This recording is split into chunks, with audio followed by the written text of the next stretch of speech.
yaka na ba voice.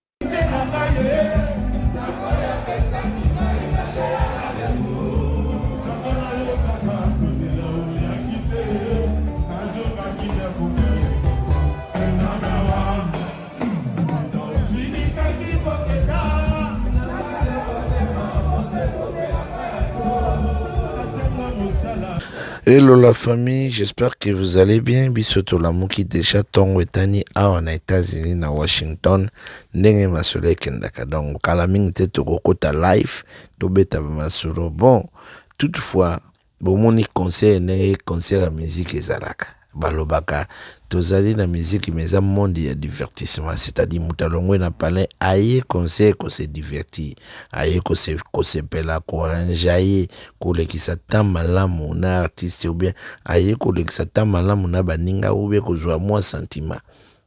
Na banza redia misi lelo a pesi batu moi sentiment. Donc bana Paris bazanga ki eloko réussi par rapport soko tali d'abord na ba concert net ya ba faire concert héritier. Moi vivacité redia misa zalaki nango a frappé déjà faire pour na concert à faire ezaka malili ezaka mingi ba temps fort ya la kate na concert héritier pezaki na temps fort mingi te temps fort ezaki mukie na quelques chansons. C'est ça et l'autre différence c'est ça là. Au moni redia sali au moni du début à la fin na la 8 ans kotala ye du début à la fin azalaki vraiment ko booster ke pe banzembo na ye bato bayebi bazwa ko yemba ezo sala bien malgré bon kuna to koma na musika to koma na pe to koma na kana mingi. Bon ozomona makambo tolobi yango deja mwato bato bakolobake mais pourquoi ozoloba boye tozoloba boye mpona culture to musique mata natali concert ya redia misi na comparé yango na ba concert récemment weuti kolekawa na bia fali aza musika na niveau moko impossible po son oyo nayokaka pa fali soki azobeta concert eko ozoka neti CD moto ezobeta nde omoni yango lelo nakomi kokomprendre ke bagolwa mingi ubie batu mingi balobaka efale atiaka CD baoki koyokaka mpe neti bazalaka na mwa raison malgré bamikosaka po façon bayokaka wana balobaka non concert oyo ozala boye te c'est vrai qualité ya son epai ya fali non omoni concert ya redia misi donc ndenge moko na ba concert ba faire héritier ndenge ba concert ba vivre la musique ezalaka kala bozoyoka viva zobeta bozoyoka loyenge bozoyoka ta kofi bozoyoka loyenge mais son mutazo respecter ba note ya CD c'est fali pupa comment ba place ya boyende sikoyo pas ndenge tolobaka c'est la fin qui justifie les moyens. Ozomona bofingaka ayembaka mabe abetaka miziki bien te mais po bokoma na qualité oyo asalaka musala bozokoma te tokene na point moko na concert afali so oke na concert déjà elengi daja ya salle ozomona salle omona lumière ya salle eza ko concorder lumière eza na désordre te c'est-à-dire ba bengisi ba ingénieur de lumière baye ba ingénieur ba lumière bazoyeba kosala qualité ba lumière eza lokola te ba concert ya faire ok na concert ya faire otala ba côté mususu mulili ava bomona fo ba tia projecter kaneti ba tia projecter ya balabala ndenge pe concert héritier to monaki concert mbezaka na ba projecter eza ba ingénieur bayebi ko jauger lumière te ndenge pe na moni na concert ya vina biso redia misi lumière déjà bossa na mobulu donc lumière kaka sorte ba concert ya kala ozomona iloko ba fali azo porter na musique le concert ko botala ba concert ya fali so boke ba concert ya fali na éviter soki ingénieur wana zaka ayemo ko zaka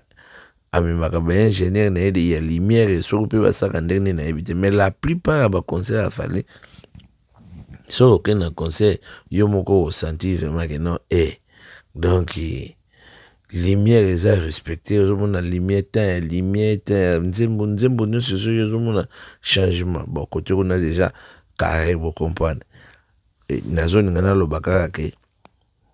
bato bo apresiaka makambo oyo changement ezokoya moto so ayeli bino changement non faut ko apprécier. C'est pourquoi mon nazoloba qu'il fallait apporter mingi na kati ya miziki na biso apporter mingi kotala ye koyoka na badeko omona redia misi ndenge a vibre sale siko pa fallait ezalaka bafoi 10 du début à la fin et pas fali ta moko ezalaka te nzembo nyonso akotia bato baza koyemba baza kobina bato baza kosepela bato baza na bemotion okomprend eloko na sepeli na redia misi akoki kosala yango wana eloko wana bafere bakokaka yango te baheritier bazokoka yango nano te Kofi azokoka yango lisusu akoka yango kutu te Weranson nano tomoni te Jibe nano tomoni te c'est-à-dire miziki ekomi vraiment na top soko oke na miziki faut sepela siko moto azosepelisa bato moto azoyembisa bato eza kaka oyo namoni fali moto asalaka makambo wana eredi ya misi akoki kosala yango moke bato bayembi bazosepela donc c'est ça na artiste ezopesa na artiste posa yemba eza teke boke na conseil bofandi lokola mwana mawa moto moko azokoyembela bino kaka ye bozoyoka azomata azokita boza na joie te comment mais pas fallait ezaka soki oke na conseil yo moko ozoyoka na esengo donc ozobina ozoganga c'est ça divertissement yango wana comment ozosentir boye chaud donc boye vraiment na chaud bon eza façon ya bango mpe baapprendre soki baapprendre bokoloba teke eza magie te bon ezalaki mwa analyse moke tosalaki wana na kotikala bino esu boenjoy mwa redi ya misi tokozongela bino na life mpo toexplike yango en long et à large po efanda comprendre po ebi bantsongi balekaki mwa mingi tozozela mpe baweranson baya bango mpe batiaka makelele te tokozela mpe bajibe baya bango mpe batiaka makelele toyoka bakalite na bango comprendre donc motu nyonso azokoya donc donc bazomela bango kaka kido bon na ndenge ya mabe te na ndenge ya vrai bon à toute fois botikala kitoko ezalaki ye moko énorme signature le vieux père na bino soki osepeli na mwa réplique oyo tikela biso mwa commentaire ekosala bien mais commentaire ya gentil botika makambo bakanda eza na ntina te comment on n'a pas le temps ya koswanaka toza na batango wana esu te batango komi il faut toenjaye mwa batango oyo totikali nango esalaka mwa kitoko sinon tomonani na réplique oyo eza koya à suivre bye bye.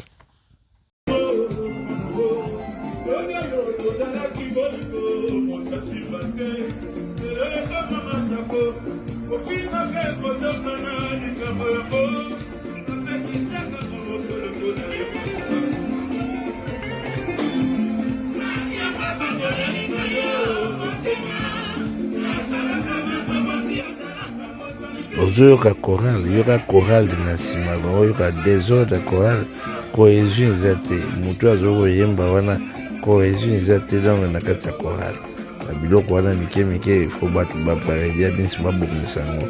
comprendre na ndenge ya mabe te tozosolola kaka.